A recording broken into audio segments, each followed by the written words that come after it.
For instance, Formula One is a sport that I'm fairly familiar with. This is the second installment in our series of videos setting out how John Malone of Liberty Media paid the FIA millions to get them to defraud Lewis Hamilton and turn Formula One into Fraudmula One. In the first video, which is available in our Fraudmula One playlist, amongst others, we pointed out that the 1% the FIA had in the company that held the commercial rights to Formula One created a conflict of interest that posed a moral risk for the FIA as the regulator of the regulated entity that they are part owners of. I mean, an umpire who believes that a particular outcome to a race would be beneficial or disadvantageous to his financial interest may well be disposed to manipulate the rules to get his desired outcome. I mean, you wouldn't allow a referee to have a financial interest in the outcome of a match that he is refereeing, would you? So, why should the FIA have a commercial interest in the races that they are supposedly regulating? Well, we believe we have established that the FIA's 1% shareholding in the company that it granted a 100-year lease to is a big effing red flag. This 1% shareholding that keeps on giving while doing the shake, rattle, and roll is obviously the fruit of the poison tree. But, before delving further into the story, we would like to take a moment to recognize those who kept on giving to us to keep us going. We would also like to invite those who haven't done so to like, subscribe, and click the notifications icon to be notified when the next video in this series is uploaded, because there is a long way to go on this topic. Okay, back to the 1% that keeps on giving. As advised in our previous video, the FIA have always owned and still own Formula One. Liberty Media is only renting or leasing the commercial rights, so I beg you please, those of you who are leaseholders, I know the interest rates are hurting real bad, but setting that aside for a minute, how would you feel if when you are selling or subletting the remainder of your lease, hopefully for a tidy profit, the freeholder comes along and takes 1%? Or better still, let us flip it around and ask those of you who are freeholders, why would you as a freeholder consent to only getting 1% of the value that your agent is getting for leasing out your property on your behalf? Kudos to Bernie Ecclestone for selling a property to its owner. That is some serious salesmanship, and he deserves to reap the benefits of his outrageous talent. All the members of the FIA who have hitherto buried their heads in the sand should continue to do so, instead of trying to defraud Lewis Hamilton in an effort to get scraps off a table that they are too stupid to recognize belongs to them in the first place.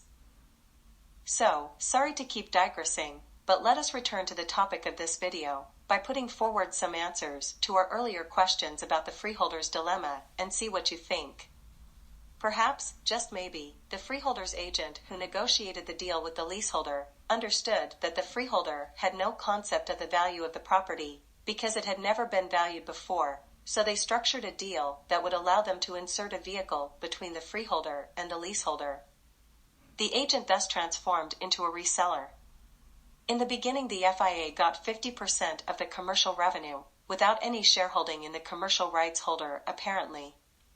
This percentage share format was not satisfactory to the FIA for some reason or the other, so Bernie started paying them an agreed annual amount during the contract period and in effect assumed the risk of whether he could sell for more.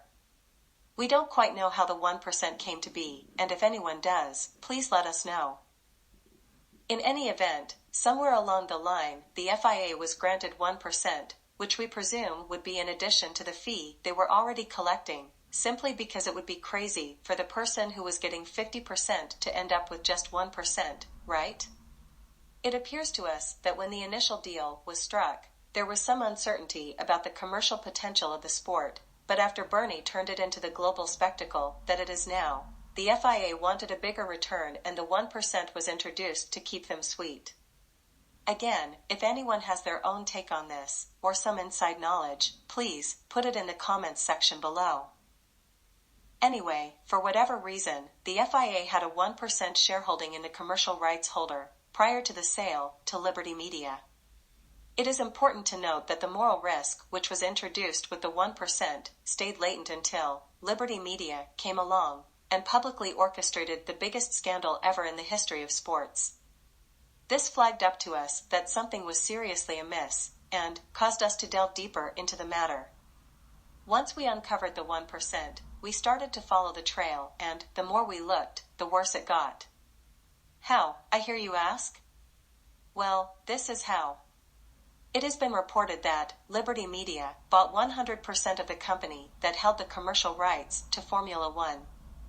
So, that means they bought FIA's 1% as well. Well, no, not quite, because the FIA somehow is a part of the new commercial contract with Liberty Media and remains a shareholder of the Formula One group. I will sell London Bridge to the first person that gives a satisfactory explanation to how the FIA can be a shareholder in a company that is 100% owned by Liberty Media. Is that 1% done with giving? No, is the answer. There's still more to give, so hold on. And, for this, we will ask the mathematicians in the House to step forward. Well, Liberty Media reportedly acquired the commercial interests in Formula One for $4.4 billion, so I will sell either Tower Bridge or Westminster Bridge to the first person to satisfactorily explain how the FIA received a $79.5 million profit from authorizing the sale? Well, is that all there is to this ever giving 1%? Not quite. There's also the issue of the names of the different entities that have at one time or the other held the commercial rights. The rights to negotiate TV contract were first granted to the Formula One Constructors Association, FOCA, in 1981, with Bernie Ecclestone as chief executive. Then in 1987, Bernie ceased being a team owner and established Formula One Promotions and Administrations, FOPA, to manage TV rights for the teams. FOPA would later be renamed Formula One Management, FOM. In 1995, the rights were granted to Formula One Administration, and managed by FOM. You know what, let's just cut through all the fog to get to its penultimate name of Formula One Group, FOG. It was from the Formula One Group that Liberty Media bought the commercial rights, including the FIA's ever-giving 1%. So how is it that after buying the rights from the Formula One Group, Liberty Media turned around and renamed itself the Formula One Group? Why would the parent company turn around and name itself after its subsidiary? Did Liberty Media buy the rights from the Formula One Group, or did they buy the Formula One Group? Did the Formula One Group that sold the rights to Liberty Media cease to exist after they sold the rights, or did they become a subsidiary? Sorry to disappoint you again, folks. It doesn't matter what names they give to their companies. What matters is that this is the textbook definition of layering. That is when people use a variety of similarly named shell companies to create a layer of trails that make it difficult and confusing to trace the true ownership structure, either for tax purposes or to hide beneficial ownership. So, this is the type of layering that allows, for example, the FIA to make a profit of $79.5 million from approving the 100% sale of a company in which it held a 1% share, and still come out at the other end with some sort of stake and some sort of commercial relationship. There is something else underpinning those transactions that have necessitated the creation of a confusing trail. If the transaction was straightforward and completely above board, they won't need to set the confusing trail. So, if you want to get involved in uncovering the layers, then you can start spreading the word by sharing this video until we get to a tipping point where those who are part of the affected companies or entities are motivated to start leaking the information that will begin to unravel the cover-up. In making this video, we have uncovered clues that can explain, as we have, how the FIA was corrupted, but sadly, we have also uncovered clues as to how Mercedes-Benz and all the other teams could have been paid off to accept the defrauding of Lewis Hamilton and every unbiased witness to this sorry spectacle. We have also uncovered clues as to how the likes of the publicly funded BBC and Channel 4 were co-opted to start broadcasting obviously fake news. We are undecided as to which topic to publish next, but, rest assured, we will touch on every aspect of this scandal.